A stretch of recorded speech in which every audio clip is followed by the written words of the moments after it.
Hey everybody, I'm Sherry Hudson-Passey from the SLIG Committee. And once again, I've got two lovely instructors with me to talk about another one of our SLIG courses. We have got Angela Thacker-McGhie and we have got Karen Stanbary, and they again are going to be in the Intermediate Evidence Analysis Practicum. Let me try to say that correctly.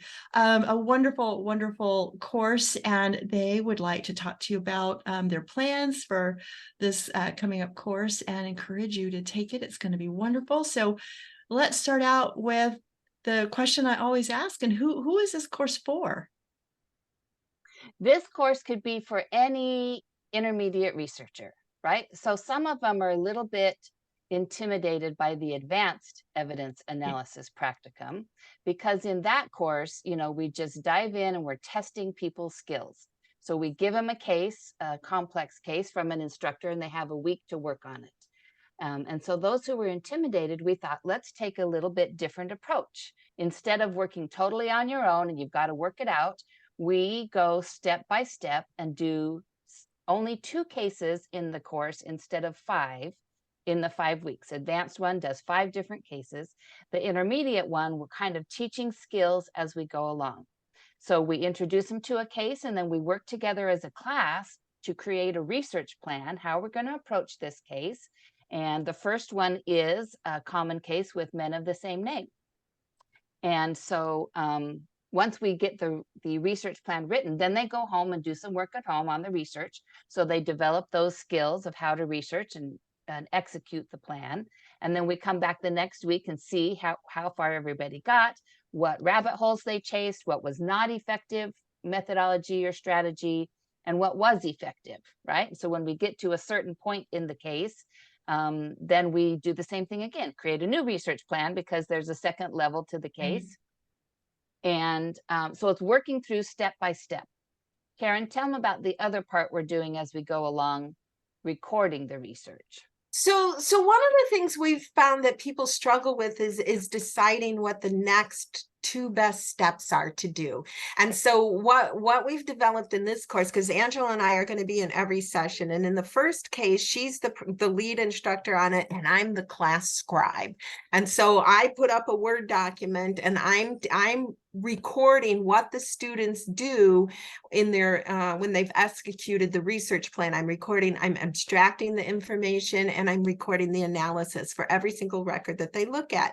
And we're encouraging people to talk about how this information from this next record correlates with what you've seen before, how it conflicts, how adds new information. And then we are going to be guiding people about what do you want to do next. And here's the rub. They can only pick 2 things to do next, the maximum of 2 things. That's all they're allowed to do. So they have to vote. They have to decide as a class what is the next best 2 steps they can do. And they can't put down 16 things. It's a rule.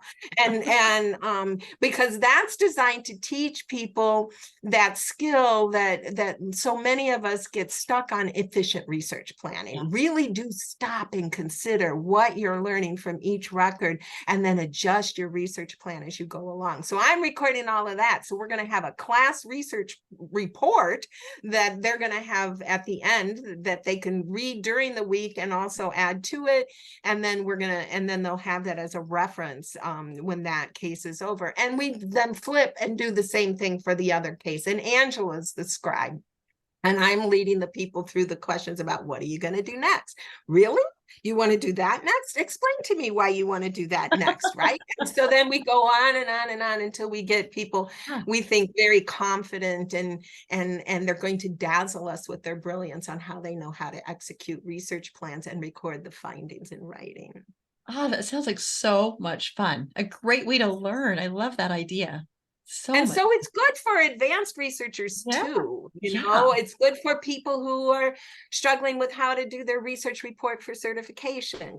We're going to do it according to the standards and according to the work sample that's required for BCG certification. So it can appeal to lots of people, but it's super fun.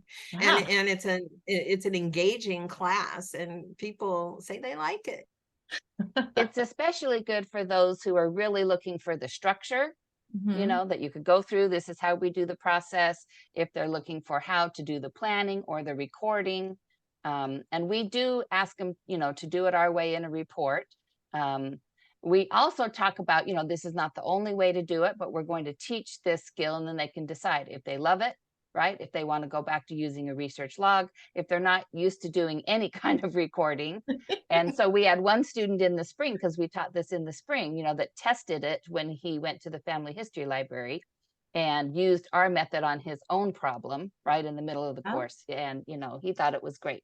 So hopefully they will learn that structure, the organization, the planning, the recording, how to solve one of these tough cases, right? But we'll take 5 weeks and do it together as a class so that it's less intimidating and more fun as we develop skills. More fun. And so this is an alternative to building online trees and clicking on shaky leaf hints. There you go. So that is, so clicking on shaky leaf hints is not an option for the next task, right? So we have a lot of rules. We're very, very strict about the rules, but there's a method to our madness. And I hope. But it is a class they participate in, right? Every step we're going to ask, and we hope that they're all giving ideas. And it's okay if, if we mention 5 or 6 options, but then we have to ask the class to say, what are the 2 best next steps? I always say that you only get 2. You only get 2. They get super mad at me when I say that, but then they figure it out. Then they figure out and they learn. I mean, that's the best way to learn. You do. Well, they also learn why that's a Yes. good choice. Because even Yes. when I worked the case, Karen said to me, "Really? That's what you're going to do next?" And she has more experience with big city Chicago research than I do, right? Yeah. So she knows that my choice wasn't best, so I could learn. Okay, I could have done that rabbit hole, but she's going to save me time by sending me a different direction. Maybe my city directory research is got to be prioritized in this case. Over passenger lists, you think? So one case is set in the early 1800s in England, and the other case is urban research, mostly urban research with a lot of conflicting information. Oh, fun. This sounds like a really fun class. Like, go back and look at choices, everybody. Did you take it? You better go back and look at your choices. Well, and if really good. If you are a professional researcher, or your intention is to take clients and become a professional researcher, you really do owe it to your clients to learn to develop the skill set of being efficient so that you're not wasting their time. I mean, that's kind of an ethical and professional responsibility that you learn to make good choices about what is the next best thing. And yes, say, I agree. I agree. And it does take time to figure all that out, and to walk through this with the class and having 2 great instructors, 2 great mentors to help you through it and teach you why that would not be a good step.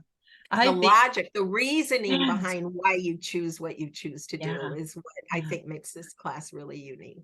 Absolutely. Also, as we go through the analysis of every record, right? Pulling details and information out of it and then comparing it to previous research. That's another skill we're focusing on. Yeah. Oh, lots of good things. Lots of good things are going to come out of this class. It sounds like a wonderful, wonderful course. I appreciate you coming and talking to me about it so we can get this information out to everybody so they can make their choices and learn where they want to build their research skills and which course would help them the most. And so this one sounds absolutely amazing. So thank you so much for coming and talking to me about it today. I appreciate. Thank you for having us. Yes, and I appreciate everybody watching, and we will see you next time as we talk about another SLIG course. Bye, everybody. Bye.